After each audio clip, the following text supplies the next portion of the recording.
friends, welcome back to Crime Adjacent Season 8, the case of the Michigan Nightstalker. Here's where things stand. At the murder scene of Bill Coffey that Sunday afternoon, something caught Deputy Swanson's eye. It was this young girl on the other side of the street, in a marching band uniform, walking away from the crowds and all the hubbub at the murder scene. There, at the house on Clinton Street, there were news vans and crime scene tape, neighbors, tourists shouted questions, a real sense of panic and fear. Then, across the street, there's this girl, 15 or 16-ish, trudging slowly down the sidewalk, away from everyone, glancing back every now and then with this look of desperation on her face. This girl slowly rounded the corner, looked back one last time, making eye contact with Deputy Swanson, and then turned, almost regretfully, and disappeared. Swanson dropped her vape when the revelation hit her. She whispered, "It couldn't be." Here's the story. But first, Crime Adjacent listeners, great news. We are taking this show on the road. Nikki and I will host live shows all across the country to discuss some of the wilder cases we've ever encountered with you, our friends in true crime. So pop on over to our Patreon page, patreon.com/crimeadjacent, to keep up to date and hear behind the scenes details. I can't wait to see you in person. From San Francisco, this is Crime Adjacent, the never-ending true crime story told weekly. I'm Chase Patrick.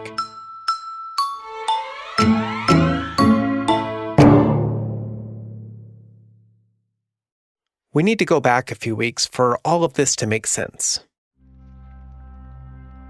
The evening of Tuesday, September 3rd, 2024, was just like all the others for the students at the local high school in Petoskey.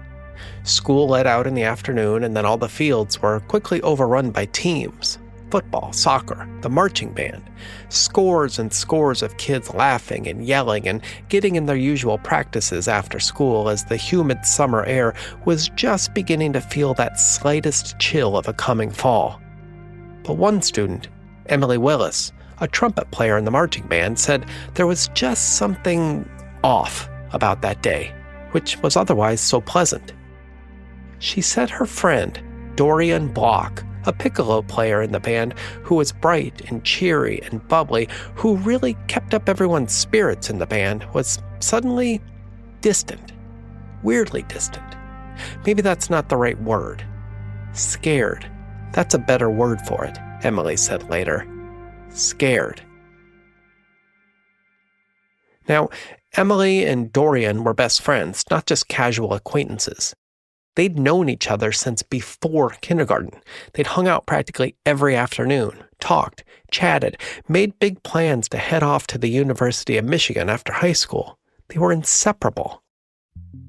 Which is why it felt so weird for Dorian to keep her distance that day.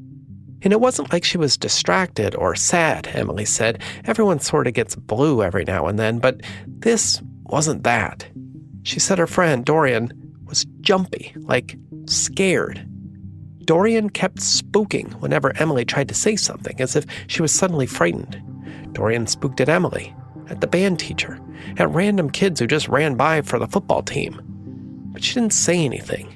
She was just startled and then eerily quiet, over and over again.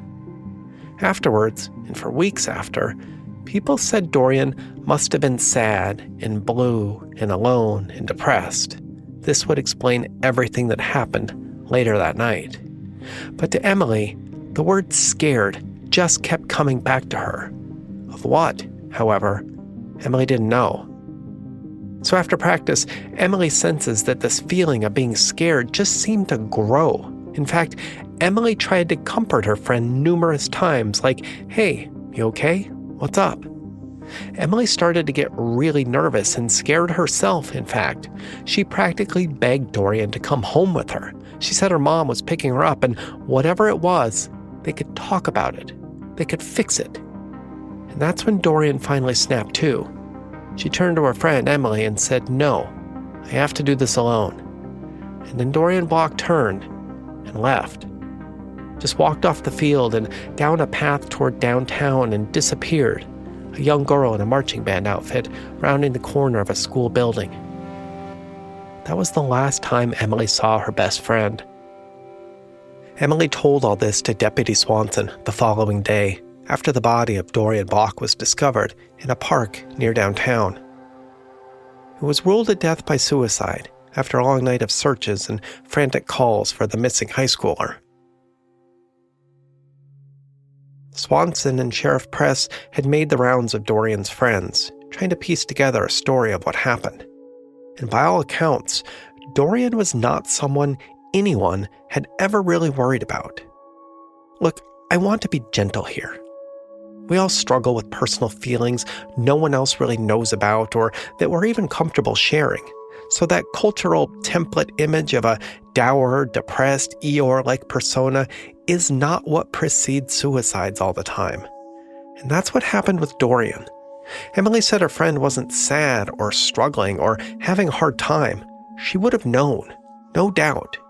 The only thing out of the blue that ever happened was at band practice just that afternoon before, and the feeling Dorian gave off wasn't sadness. It was fear.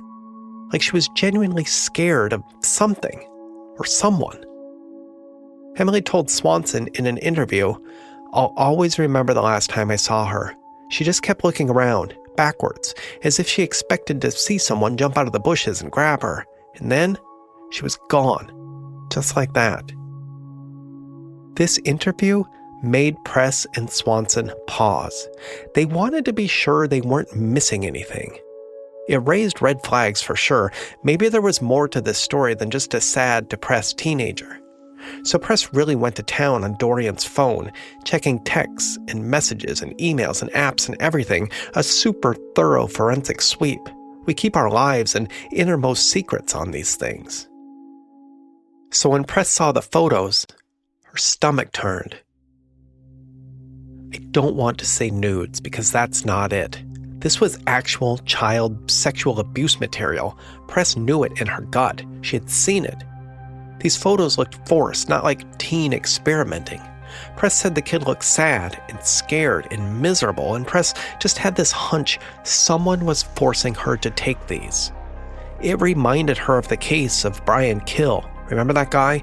The guy who terrorized a town in Indiana in 2015, blackmailing citizens to send him nudes and to even report on town meetings. Turns out he was some 28-year-old who lived with his grandmother in Bakersfield, California, not some international internet sleuth. But Press was thinking about this case, and Dorian Block, in these nude selfies that were clearly forced, and then she did something curious. Something that quickly became controversial around town. With the medical examiner, she classified Dorian's death not as a suicide initially, but as undetermined. So not quite officially homicide, but not suicide either. She opened an investigation. She logged the phone and all the photos into her database and really started looking into it, going after the metadata deep inside the phone. In fact, she was going to send the phone off to the FBI, where her brother used to work as a profiler. Maybe they could find some hidden message or some person who blackmailed her into making these and sending these and ultimately into taking her own life.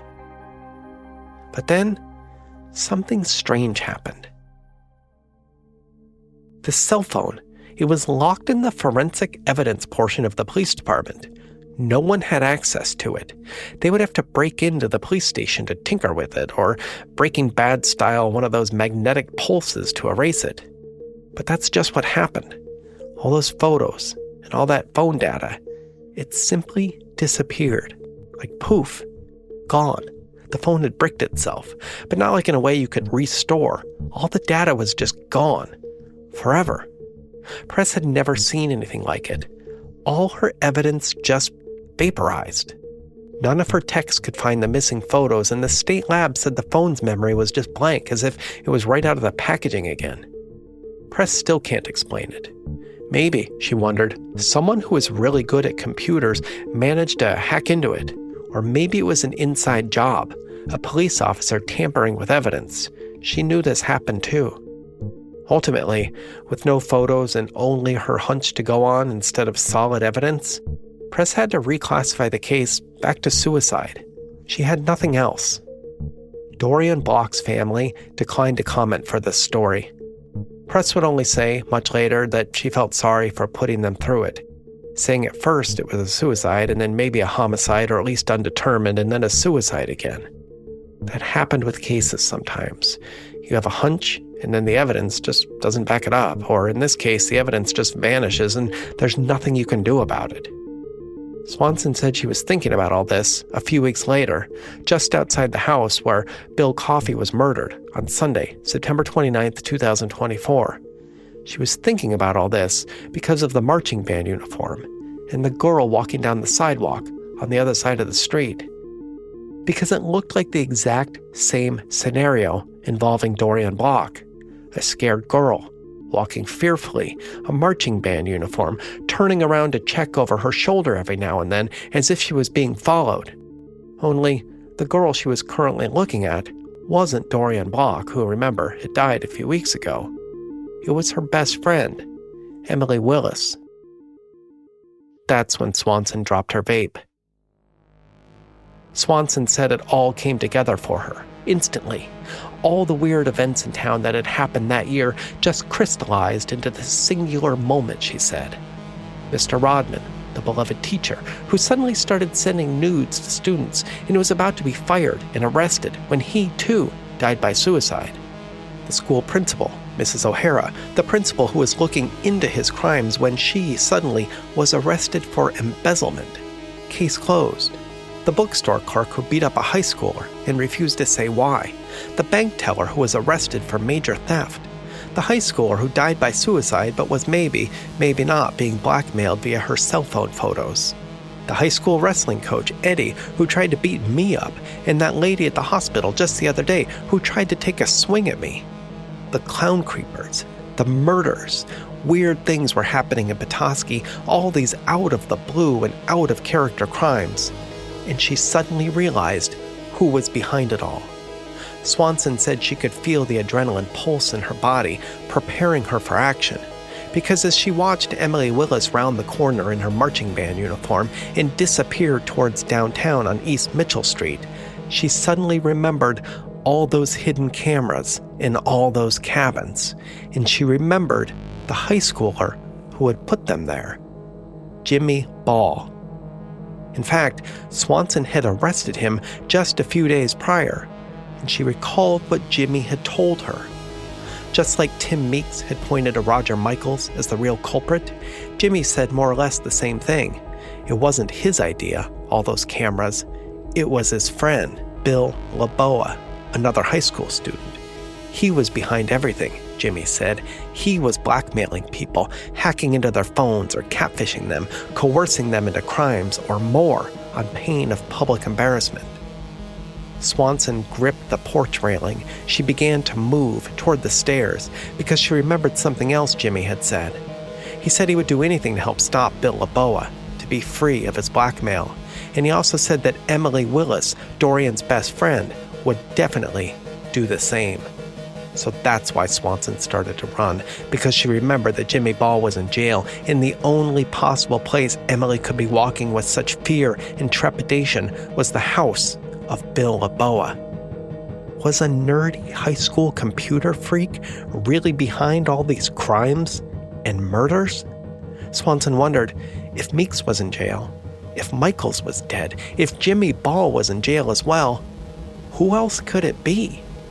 Swanson bolted off the porch and ran down the block as fast as she could, media and looky-loos be damned. She had to stop Emily Willis before it was too late.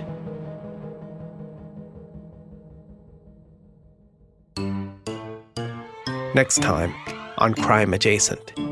In 2015, Andy Greenberg was driving at about 70 miles per hour on the freeway outside of St. Louis when he noticed something was wrong. Although he hadn't touched any of his controls, the air conditioner suddenly started going full blast in his Jeep.